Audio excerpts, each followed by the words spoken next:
All right, guys, we're gonna go started. We are covering the second high performance habit in high performance habits, and it is generate energy. Excuse me. So, goodness gracious, I'm sorry. Okay, so he starts out the chapter by talking about this super successful businessman that has asked him for his help. And so the opening line is, if I keep up this pace, I'll eventually burn out or probably just die. Then all this was for nothing. So that's what this guy, this super successful executive, is saying to Brendan. And I just want to ask you guys, like, who here has felt like that before? Like you're spinning your wheels, like you're burning the candle at both ends. I know I certainly have. So I was super excited when I started reading this chapter because I knew that I could relate to this guy so much, and was hopeful that there would be some helpful hints in here, and there definitely are. Um, so he's talking about this executive, Arun, and how he looks horrible. You can tell that he hasn't been taking care of himself. He's not sleeping. He's working, a million hours, um, and just working himself to the bone. His marriage is struggling, and he's, like I said, not getting any sleep. And Brendan says, "I know that you didn't fly me all the way here." So Brendan got a phone call from this guy's agent, or from one of his friends, saying, like, "I know somebody that could really use your help." And so Brendan flew to see this guy at like 3 o'clock in the morning. So they're having this conversation at 3 o'clock in the morning. So Brendan's like, "I know you didn't fly me here just to like play mom and tell you need more sleep." And Arun says, "No, I know I need more sleep." And so Brendan says, "So, but you don't get the sleep. Like, you know that you need it, but yet you're not getting the sleep." And he says, "I will." Again, how many of us do that? So we're working hard. We're, um, you know, uh, not sleeping much, and we know we should get more rest. And we say, "Someday I will," but that day never comes, right? So, but if we use the tips in here, I think that'll change for us. So Brendan tells him, that's not going to happen. You're not going to die. You're going to keep going at this crazy pace. Keep doing what you're doing. You're going to see success. You're going to make more money than you're making now, but you're going to be miserable. You're going to continue to be miserable. Um, you know, and then eventually you're going to quit or you're going to fail. And so he says, um, basically, the choices that you're making are what have led to this. And um, that when people are having issues like this, they always look outside themselves. So they don't want to, do some introspection and think, what could I do differently, um, to change things. It's more like this guy was doing the vitamin B shots and things like that. And so he said, you need to look inside yourself, and we can help you bring that joy like you want. So on page 93, he starts talking about energy basics. So this whole section is about improving energy, and not just physical energy, but mental and emotional energy as well. And he says that it takes a lot of energy to succeed over the long haul, obviously, and that high performers actually um, tend to have that great energy, not only again physically, but mentally and emotionally as well. Um, I keep thinking ahead on this. Okay, so he says that he has, or in the research that they've done, um, they measure energy, so this energy that he's talking about, in people by having them rate themselves on these questions. So there's 3 questions, and you rate it yourself on a scale from 1 to 10. So 1's not good, or 1 to 5. 1's not good and 5 is really good. As I was reading through these, I was like, oh my goodness, pre-plexus, all of these would be like 1 or 2, right? So I have the mental stamina to plan and focus throughout the day. I have the physical energy I need to achieve my goals every day. And in general, I feel cheerful and optimistic. So I can say that my scores on those have significantly improved with plexus, but I know that I still have work to do with my, I have the physical energy, but with my emotional and mental energy. And then they also use reverse scores on these other statements. So my mind feels slow and foggy. I am physically exhausted too often. I feel a lot of negative energy and emotions. So again, my levels my numbers would have been really high on those ones. I felt those things a lot pre-plexus. So those I feel pretty great on that scale, but on some of that other stuff, I definitely have some work to do. So he talks about how low energy correlates to a lot of things. So if you don't have energy, then you're not going to be happy. You're not going to want to take on challenges. You're going to compare yourself to others. So you're not going to see your success as important as others' success. So somebody else could do the same thing you do, and you think that what they did was better than what you did. You're not going to have confidence in the face of adversity. You will have lower influence. So people aren't going to want to follow you. They're not going to listen to what you have to say.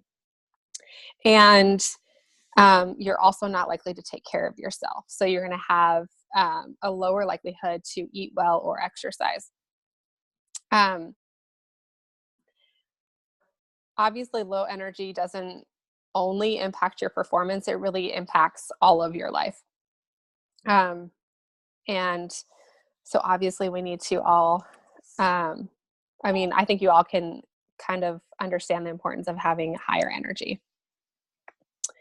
So of course, if you increase your energy, all of those things improve. All right. So then he says, obviously all those things are related with low energy. So if you have high energy, then you're more likely to pursue higher levels of education, just to be more successful, to come up with creative ideas, and even to be more assertive and stand up for yourself, which is a pretty cool thing to be able to do, I think. And then he said, like CEOs and executives are the ones, so those ones that are super successful tend to have the highest energy, and then other people in the organization. And the CEOs and executives have energy equivalent to that of professional athletes, which I thought was kind of a cool thing to think about. So he says, basically, the more energy someone has, the more likely they are to be happy and climb to the top of their primary field of interest. So I've got lots of notes, guys. There's just so much in here, and I don't want to miss it. So I just got to keep looking at my notes. Okay, so we know that there's a ton of research saying that, if we take care of ourselves, if we focus on our own well-being, then that's going to impact all aspects of our lives and ultimately increase our energy. Unfortunately, we as Americans are not very good at taking care of ourselves. So more than 1/3 of Americans are obese. Only about 20% of Americans get even the minimum amount of exercise that's recommended. 42% of American adults aren't doing enough to manage their stress, and 20% say they don't ever do anything to manage their stress, which I'd say that I wasn't very good at that pre-plexus. I wasn't very good at, self-care and doing things to help me manage my stress. And then he says 1 in 5 people say they have no one to rely on for emotional support, which is really, really sad. Um, and then this hit home to me. I have felt super stressed at my job lately, and I guess I'm not alone. So 1 in 3 working Americans is chronically stressed in their job. Um, and stress is the ultimate energy and well-being killer. So um, decrease stress, increase energy, right?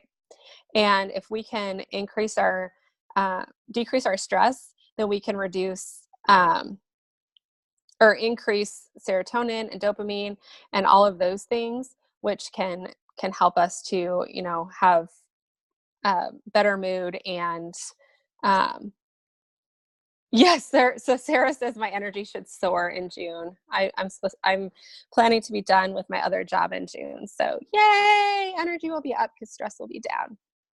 Um, okay. And he talks about, and this is, oh, now I can't think of her name. Uh, the last book that we did, Rachel Hollis. Huh. Um, she talks about like how we're responsible for our own happiness. And so he really kind of agrees with her here. So on page 97, on the last couple of paragraphs, he talks about how we don't have to wait for joy. We can choose to generate it on demand anytime we want through the power of habit. So ultimately, we're responsible for our own energy, creating our own energy and happiness. Because again, if you have more energy, then you're going to be more happy. All right, so into the meat of how do we generate this energy? We know energy is important. We know that it's good for our health and our performance and all of that, but how do we go about actually generating that energy? So practice 1 that he talks about is release tension, set intention. So he says a great way to increase our energy is to teach ourselves to master transitions in our day. He says that so many of us lose focus and emotional energy by managing transitions poorly. So he gives lots of examples of transitions. When you get out of your car to go to work, walk into work, that's a transition from, being by yourself to working with others. When you get home from work after work and you go home, then you're making that transition from pharmacist to mom, right? So we have transitions all day, every day. And he says it's a powerful space of freedom between activities. So he has a lot of kind of exercises that we can do on our own.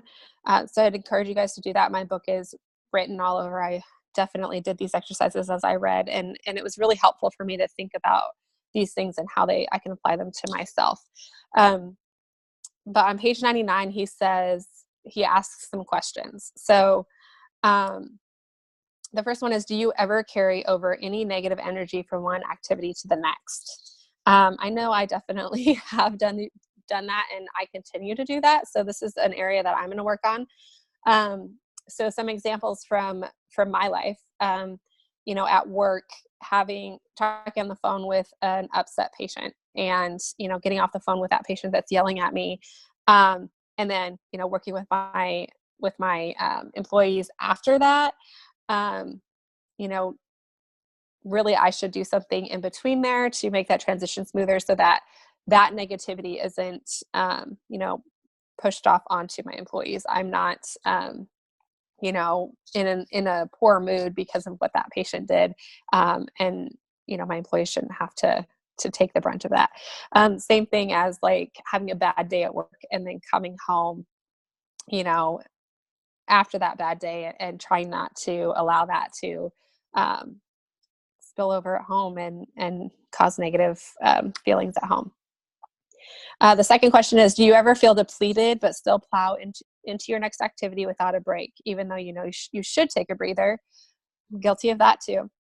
And then number 3 was, are you losing a sense of presence and appreciation for life and others the further you go into your day? That one kind of like took my breath away, because makes me really sad to think that sometimes that is the case for me. And he says that most people answer yes to all 3 of those questions. But he says he believes that we can change the way we shift from from one activity to another, and revitalize our lives. So the first thing that he recommends is, when you have one of those transitions in your day, basically what he's recommending is meditation. So he says, close your eyes for a minute or two, repeat the word release over and over and over again. And, think about specific parts of your body, to try to release that tension, but not only body, but mind and spirit as well. When you feel like you've released some of that tension, then move to setting intention.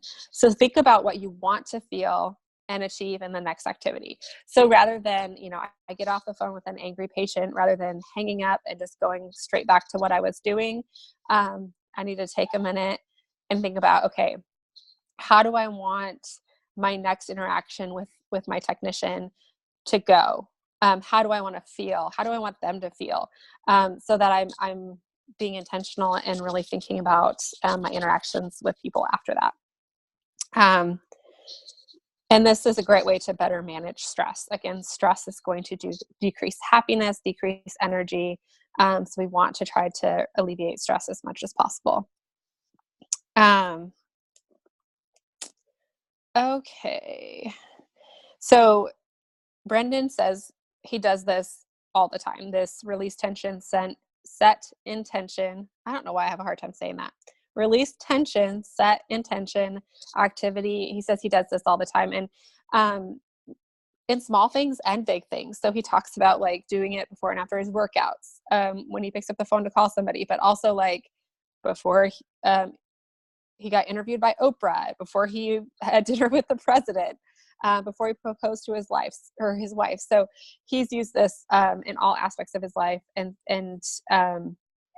found that it's really been helpful for him to better manage that stress and not let it spill over into the next thing. Okay. He talks about a more deep meditation there as well.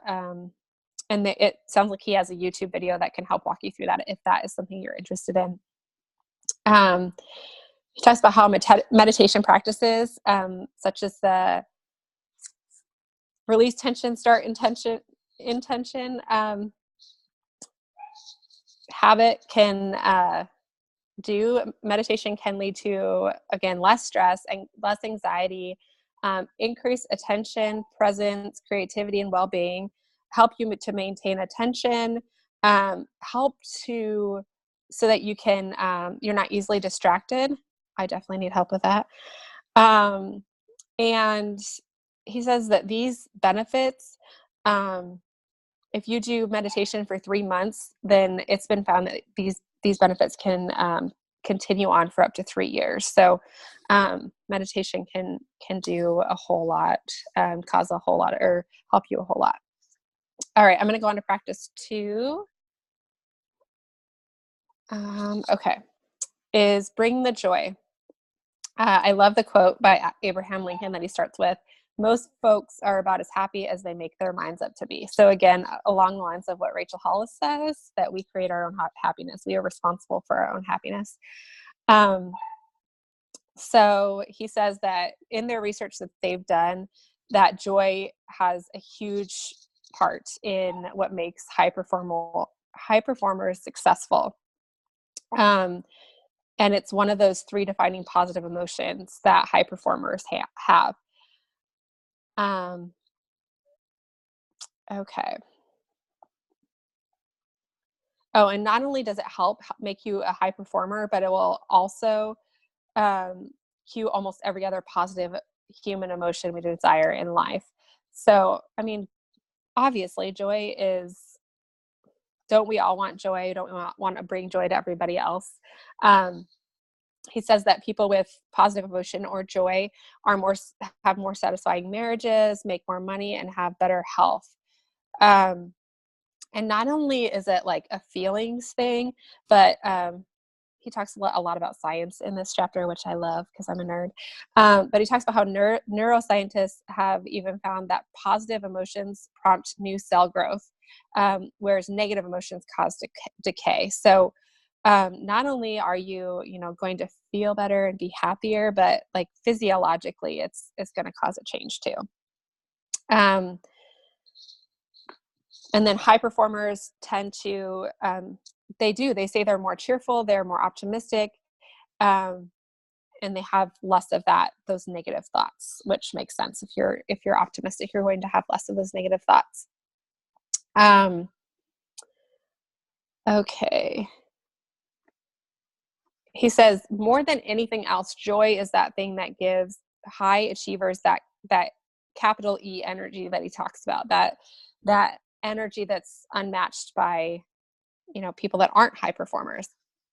If you feel joy, your mind, body, and emotional reality all get a lift. So he says, okay, so what if you don't have that joy? What if you don't feel like your life is joyous? What if you're surrounded by negative people? He says, well, again, it's up to you. You better change that. He says positive emotion is a must. It's a prerequisite for high performance, and only you are in charge of that. Like, you're the only one that has the authority to change that. So, um, you know, if you're surrounded by negative people, then maybe you need to find some more, positivity in your life. Um, of course, it doesn't mean that these high achievers are always happy, everything's always perfect, their lives are, all rainbows. Um, but high achievers tend to be able to, because of this joy, be able to cope with negative things better, with bad life experiences better, because they have that ability to consciously direct their thoughts and behaviors and generate that joy, generate that positive emotion. So they've developed that skill so they can deal with negative things easier. Okay. So he says that in their research, Brendan, of course, does a lot of research with these high achievers to figure out all of this stuff. And so he interviewed a bunch of high achievers and asked questions about what specifically brought them joy and what habits they had that helped them have that joy.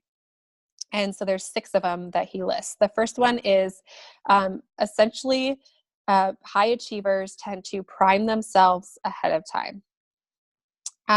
So they think about how they want to feel. They practice oh my goodness, I'm struggling. Visualizations, and that will generate those positive feelings. Number 2 is anticipate positive outcomes from their actions. So they're optimistic. So they believe that they're going to be rewarded for their actions. Number 3 is they imagine possible stressful situations and how their best self might gracefully handle them. Number 4, they seek to insert appreciation, surprise, wonder, and challenge into their day. Number 5, they steer social interactions toward positive emotions. And number 6, they reflect regularly on all they're grateful for. We'll talk a little bit more about that in a second. Page 107, he talks about getting back to his life. So Brendan had a ATV accident where he broke some bones and had a traumatic brain injury. And he noticed a while after that he had just been going with the flow. He'd been working on himself physically, but he had let his emotions get the best of him. And so he wasn't managing his everyday frustrations well. So he was focusing on the physical, but hadn't worked on, reconditioning his mind. So he found that he was getting easily frustrated. He was being short with the people that he loved, and just felt all out of sorts. So he was reflecting and reading some of the high performance research that they'd done, and realized that he wasn't practicing morning habits. So he decided to take those 6 things that I just told you about and implement them into a morning routine, to try to start his day off on the right foot, basically. So he asks himself 3 questions every morning. He stands in the shower and talks to himself and asks himself these questions. So the first one is, what can I be excited about today? He asks himself this because um, he knows that the research shows that people enjoy anticipation as much as the event. So looking forward to it is just as exciting as the actual event, whatever it is that you're looking forward to. Number 2, he asks himself, what or who might trip me up or cause stress, and how can I respond in a positive way? He does this in second person.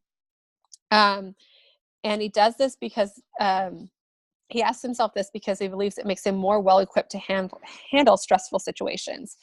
And he talks to himself in the second person because he says it can be much more powerful than speaking in the first person. It's a way of like distancing yourself and like self-coaching. So he talks about how it's similar to some strategies that they use in psychology called cognitive diffusion, where basically they'll have somebody, say his example is somebody with anxiety. They'll have that person name their anxiety. So in this example, he says Downer Dave. So that instead of internalizing that and believing that that's, like who they are, they're able to distance themselves from it and see it as an external issue. So they can choose whether or not to allow it in when it starts to come up. And then the third question he asks himself is, who can I surprise today with a thank you, a gift, or a moment of appreciation? And he says he does this because then he can anticipate positive outcomes. It gives him 2 jolts. The first jolt is when he thinks about what he's going to do or who he's going to talk about and, why he's thankful for them. And then 2, that jolt of energy when you actually enjoy, when you actually tell that person or thank them. That's probably my favorite of the 3 because I'm kind of a touchy-feely yellow personality. Okay. So he says this helps him to enter the day enthusiastic, ready to meet challenges as his best self, and excited to engage others with appreciation. And again, he uses science. He says all positive. So this morning practice that he does creates anticipation, hopefulness, curiosity, and optimism. On all of those things can lower cortisol, decrease stress, and increase the lifespan. So again, there's a scientific reason for it. He also, the next thing he talks about is implementing mental triggers. So again, high achievers do not wait for joy to land on them. They bring it. So he uses different triggers. The first trigger is a notification trigger. So basically he set his alarm on his phone 3 times a day where it'll vibrate, and when he looks at his phone, it says bring the joy. So it just reminds him to find joy in the moment throughout the day. The second trigger is the door frame trigger. Basically anytime he walks through a doorway, he says to himself, I will find good in this room. And then the third trigger is a waiting trigger. So anytime he's waiting in line for anything, he asks himself, what level of presence and vibration do I feel right now on a scale of 1 through 10? And he says if he's at a 5 or below, he reminds himself how lucky he is to be alive, and tells himself, all right, you just need to raise up that energy and enjoy your life because you should count your blessings. The fourth trigger is the touch trigger, which I love because I love hugs. He says that every time he's introduced to someone new, he gives them a hug. And it's not because he's a hugger like me. It's because he knows the importance of physical touch to well-being and happiness. His fifth trigger is a gift trigger. And basically it's finding blessings in the day. And whenever he sees one of those blessings or something good happens, he says, what a gift. Just reminding himself of all the abundant blessings. Number 6 is the stress trigger. Again, he talks about how stress is self-created. And he decided he was going to stop manufacturing it. So anytime that he feels like he's getting stressed, he will stand up, take 10 deep breaths, and ask himself, what's the positive thing I can focus on? So again, just refocusing your energy, and reminding yourself that, um, to be joyful. In addition to these triggers, he started a gratitude journal. Again, in line with Rachel Hollis, she talks about this too.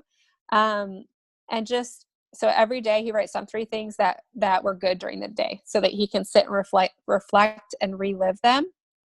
And he says oftentimes he enjoys the moment even more that second time when he's reliving it. And then on Sundays, he does the same thing, except for he reflects on the whole week. Um, and he says, gratitude is the granddaddy of all positive emotions. So it's hard to not be joyful when you can see all these things that you have to be grateful for, how blessed you are. Okay.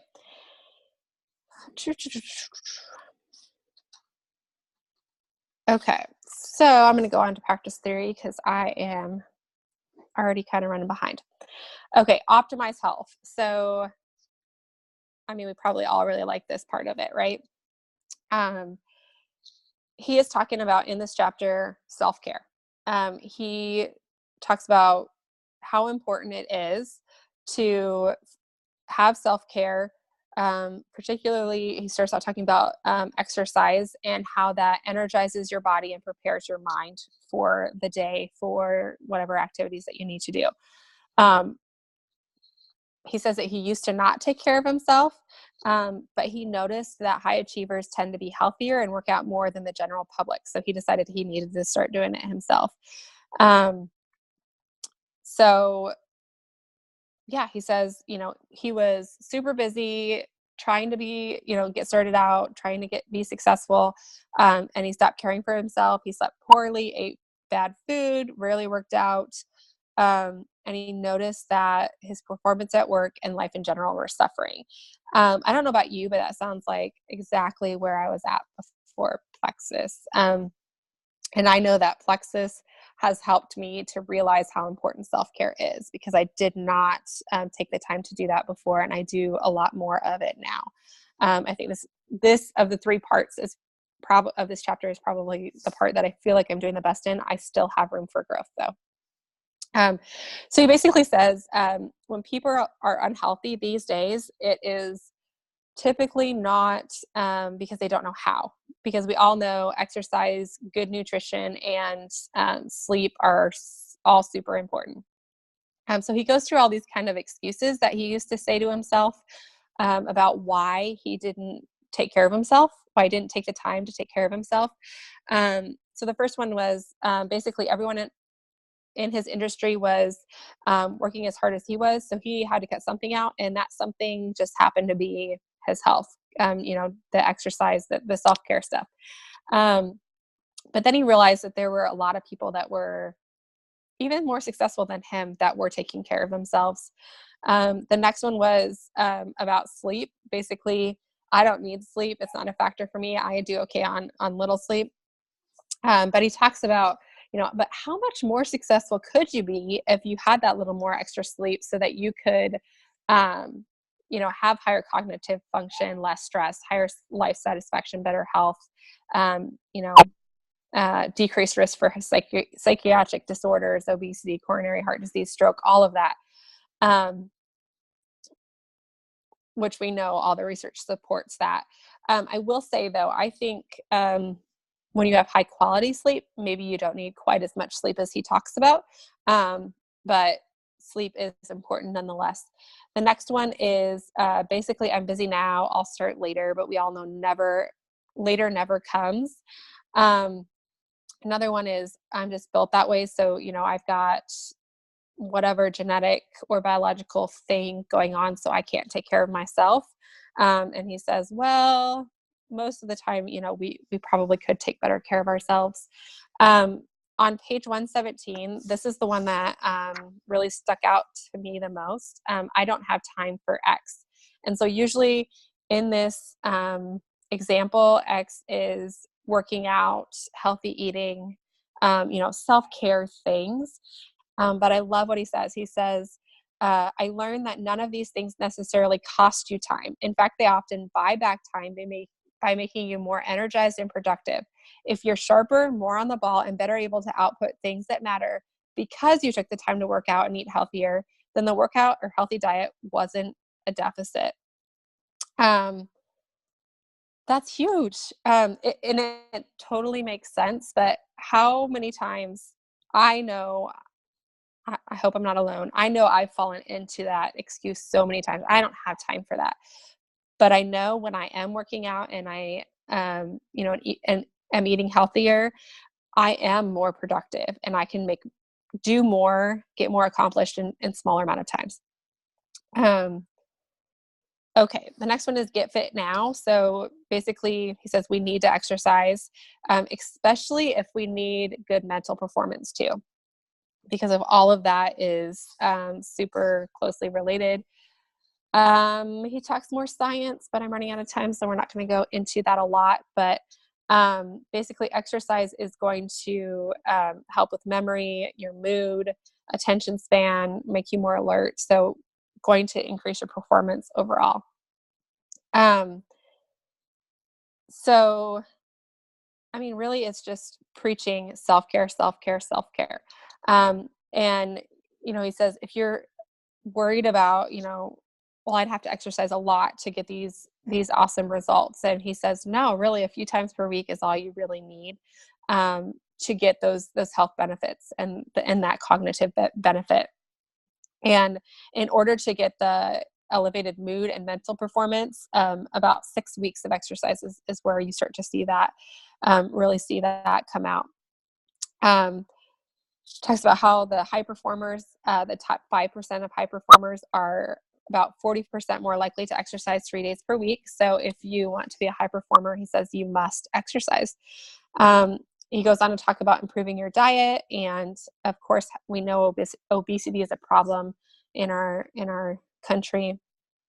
Um, he talks about overeating and how that relates to obesity, and how if you're overeating or if you're eating a lot, really thinking about whether that's emotional eating or if you're eating for nourishment. If it's emotional eating, if you're feeling bad, then maybe go for a walk before you eat. Then you're more likely to choose healthier meals once you come back, because that walk could help boost your mood.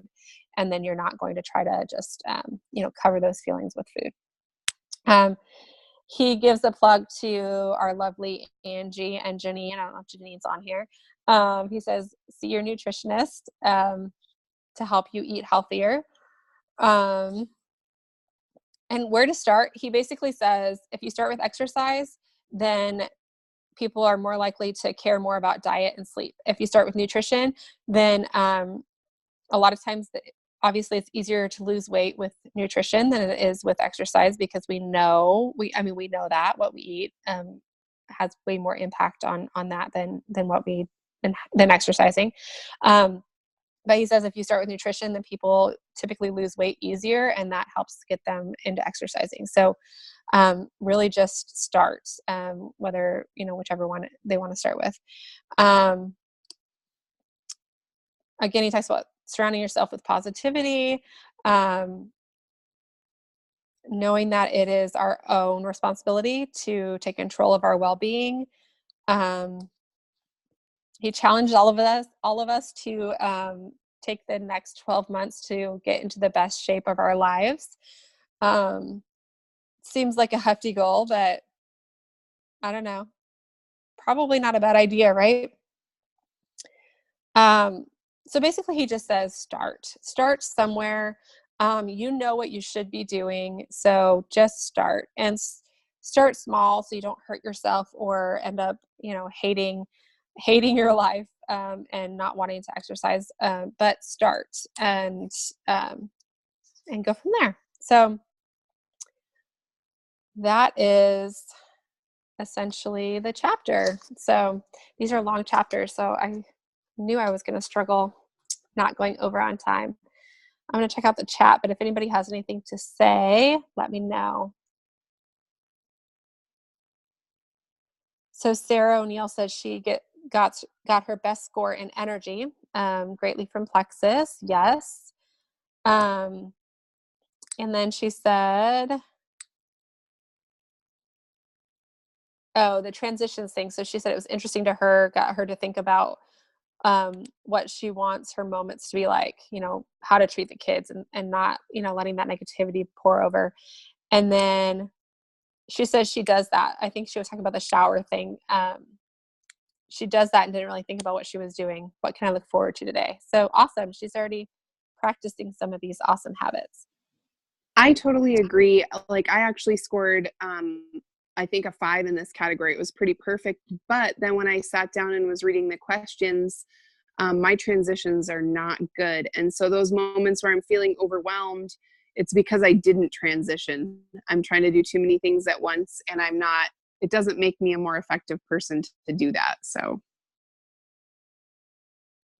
Yeah, when I don't take the time to transition, then all that pours over. And like you said, you feel overwhelmed. So then you're not going to be productive. You're not going to be really focused on what you're doing. So that was huge. That was a huge part for me too. I never really thought about it before.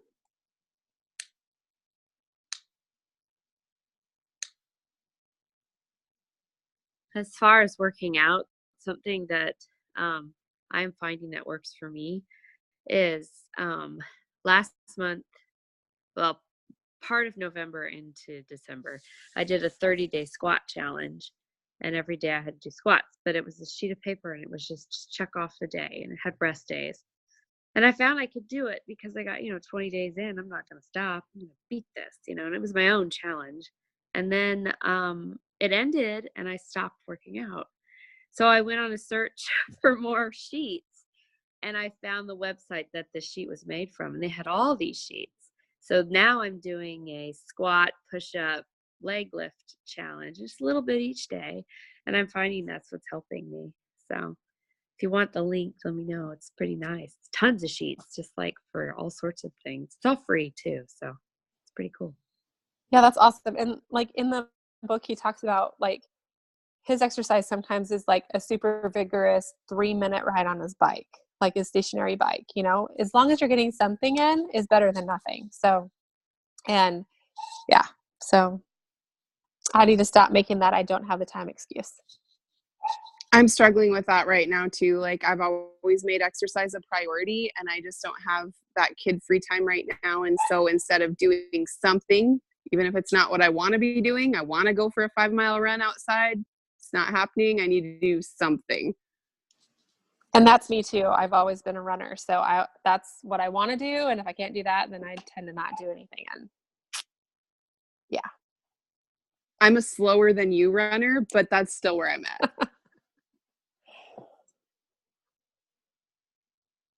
All right, guys. Well, it is 9:15. So thanks for watching and we will see you soon. Bye.